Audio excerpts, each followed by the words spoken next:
მოხაგის სხვა თემები ახალი დნმ ლაბორატორია გაიხსნა ლევან სამხარაულის სახელობის სასამართლო ექსპერტიზის ეროვნულ ბიუროში.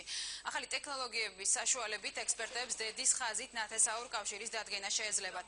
შესაძლებელი პირის ან მისი ნიმუშის არსებობის შემთხვევაში მოჭრილი ან მოწყვეტილი თმით პირის იდენტიფიკაცია მოხდება.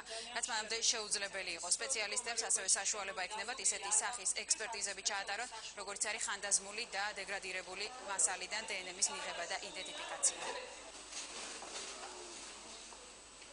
შემდეგ უკვე ვარგისი არის რომ დნმ ჩვენ მომსახურების სფეროს გააფართოვებს როგორც საგამოძიებო სამსახურებისთვის აგრეთვე ჩვეულებრივ მომხმარებლისათვის ეს ლაბორატორია ერთ-ერთი უახლესი აპარატურით არის აღჭურვილი. მისალოცია ჩვენი სახელმწიფოსთვის, რადგან მიტოქონდრიული ლაბორატორია, რომელიც არამც თუ უნიკალურია საქართველოში, არამედ მთლიანად კავკასიის რეგიონში და ძალიან ბევრ დასავლურ ევროპულ ქვეყანაშიც ჩვენ გვაქვს, გვექნება უკვე ამიერიდან.